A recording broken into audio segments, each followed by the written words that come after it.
rehacerlo. Es letra muerta porque está hecho en realidad sobre las premisas de una Argentina que en algunos casos desde mayo, ¿no? Entonces algunos dicen o va a haber que discutir mucho con la oposición, que me parece que ahí va a estar lo interesante, o va a haber que reescribirlo. Mirá el gráfico este de Fernando Marul que compara algunas cuestiones. Por lo pronto, la más importante, inflación, se basa sobre un presupuesto de una inflación de 10,1 punta a punta para diciembre del año próximo. Si comparamos solamente con lo que se había acordado con el Fondo Monetario en agosto, ya es más bajo. Si le metemos, por ejemplo, consultoras y bancos, era casi el 18. Es decir, está muy lejos de lo que se espera. Mirá el crecimiento, 5% para el año próximo. Consultoras y bancos dicen 3,2. El FMI con el gobierno, 4,5. Y lo más importante de esto, fíjate el superávit fiscal primario. El presupuesto dice que va a ser de 1,5 del PBI. Lo que se preveía en el acuerdo con el fondo es 2,2. Quiere decir que el ajuste de Milei, según su propio presupuesto, y si las cosas salen bien, se atenuó. Es muy importante También esto. por eso puede haber ruido con el fondo, ¿no? Y la suspensión de la reunión con Georgieva. Por eso muchos economistas dicen adiós a la motosierra. Dicen, en realidad, si a Milei le va bien, el grueso del ajuste fue en sus 2 primeros años de gestión. Después va a mantener. Pero, obviamente, ¿qué puede pasar? Se puede volver a trabar la discusión del presupuesto. Sería un problema porque sería la primera vez en la historia que se traba por 3 años seguidos, con todo lo que eso significa. Pero además, en general los gobiernos no les molesta cuando hay inflación que se trabe porque reasignan partidas, aumentan con DNU. Ahora, ¿qué le pasa al gobierno? Tiene un problema de base estructural. Además de las minorías en las cámaras, tiene una ley que se va a tratar mañana en diputados, que tiene media sanción, para limitarle los DNU. Con lo cual, si quisiera aumentar partidas, por DNU ya no puede. Tiene que ir al acuerdo. Con lo cual está condenado a negociar. Es muy interesante. Va a ser difícil que se apruebe esa ley, me parece, ¿no? Creo lo mismo, pero me parece que tiene... Si se llegara a aprobar, estamos hablando de algo importantísimo. Totalmente. Me parece que va a pesar la voluntad del kirchnerismo, que por lo mismo que vos decís, que ve la expectativa de ganar, el PRO cree que está más remolón a restringir más los DNU. Vos decís que en la comisión donde va a discutirse, que es la de Asuntos Constitucionales, me parece que el kirchnerismo perdió algo del entusiasmo que tenía cuando planteó el proyecto. Es una chicana probablemente de otros diputados de la oposición, pero hay que ver si... Creo que es el 30, Pancho, que va a tener dictamen y podría llegar la primera... Se discutir en el presupuesto, claro, en la comisión. Ahora, claro, la discusión ya arranca trabada porque hay 3 leyes, universidades, discapacidad, emergencia pediátrica, que la oposición va a querer meter en el presupuesto. El gobierno te dice, ley mayor mata a ley inferior. Bueno, pero esto está aprobado. Entonces vas a tener, por ejemplo, en discapacidad, hay una diferencia enorme de lo que propone el gobierno a lo que dice la ley. Universidades, por ejemplo, la diferencia es de más de 2 billones de pesos, millones de millones. Son más de 1.400 millones de dólares. O sea, es una discusión muy grande. Y después tiene un grado, obviamente, de fantasía. No quiero decir dibujo, pero cuando Milei anunció en la cadena nacional que, por ejemplo, las jubilaciones estaban 5,4 puntos por arriba de la inflación esperada, en realidad el cálculo da que esa es lo que tiene que hacer el gobierno por ley, porque están, recordemos, por la fórmula de actualización. Que, claro, exactamente, está indexado, con lo cual, si el gobierno cumple con la ley... Cumple con eso que prometió Claro, Milei. porque tiene 2 meses de rezago, recordemos que se va actualizando. Sí. Eso siempre y cuando bajara la inflación. Si sube, ya incumple.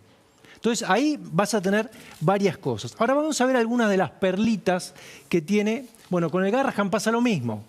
El gobierno propone un 30% de aumento y la oposición, con la ley de emergencia pediátrica, 64%. O sea, están muy lejos. Pero vamos a algunas perlitas. Por ejemplo... Cuando decís la oposición, ¿a quién te referís? Bueno, todos los que votaron a favor de estas leyes. O sea, acá tenés que incluir también al PRO. Por eso digo. Por eso es un vasto arco opositor que el gobierno va a tener que quebrar. Veremos si lo logra. Ahora, algunas cosas que aparecen por abajo del radar. Aumento de gastos de la CIDE. Pongamos el gráfico, aumentos de la CIDE. Recordemos que viene de fracasar el gobierno con algunos DNU para aumentar, pero fíjate, para el año próximo ya tenés un aumento de 21% en los gastos de la CIDE. Recordemos que prácticamente duplicó. Claro, la inflación es 10. Desde que llegó hasta ahora. Claro, son 11 puntos más de la inflación. Esto es año con... Claro, sí, exactamente. En 2 años lo duplicó. Sí, es así. Ahora, otra cosa importante. ¿Vos pensabas que en este presupuesto no iba a aparecer o iba a haber una reducción del régimen de Tierra del Fuego, por ejemplo? No.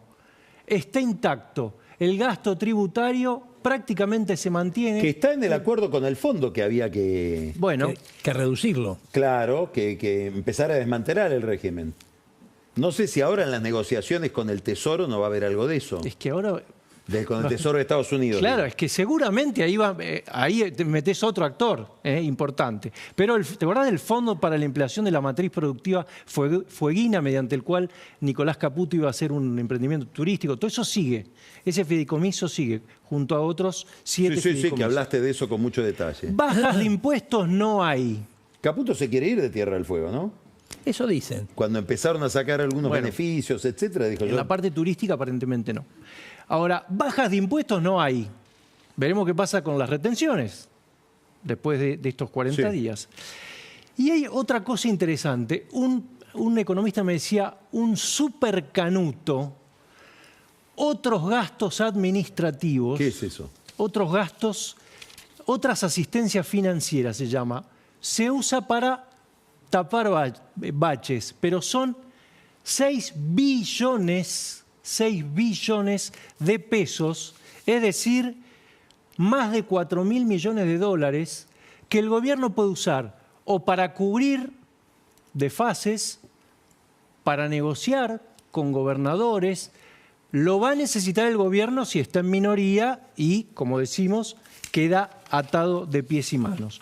Una última cosa que creo que es lo que va a ser lo más relevante de todo, que es que hay una baja real en las transferencias del ANSES a las provincias, que ya era bajo este año, ya se venían quejando. ¿Te acordás las famosas transferencias de las cajas previsionales del 94? Bueno, eso lo suple el Estado a 11 provincias. Sí, 11 provincias que están todas enardecidas con esto. Bueno, están enardecidas. Tanto que están yendo a la Corte. Claro. Bueno, Córdoba de hecho ganó ahí el juicio. Ya ven que el año próximo lo que el gobierno prevé no alcanza ni siquiera para la provincia de Córdoba. Es decir, esto es, el gobierno tiene que pagar... Vos lo que estás diciendo es que van a ir a un 2026 sin presupuesto, ¿o no? O por lo menos con una obligación de discutir cada cosa. Una discusión. ¿Pero vos crees que se sanciona un presupuesto con tantas diferencias entre el... Me parece que están lejísimos, claro. Pero si no lo sancionan, hay que ver qué pasa con cada paso que da el gobierno, porque se lo van a trabar. A las pruebas me remito, lo que viene pasando. Sí. O sea, vamos a un escenario complicado, salvo que el gobierno haga una elección extraordinaria. Sí, pero igual que discipline a todos. Va a tener que negociar, no tiene manera de evitar la negociación. Todo esto es un problema para Guillermo Franco, que es el que tiene que lidiar con el Congreso. Exactamente. Y es el responsable de la ejecución del presupuesto como jefe de gabinete. Exactamente. Pancho, gracias. Muy detallado, muy detallado. ¿Qué pasa en el PRO, Daniel?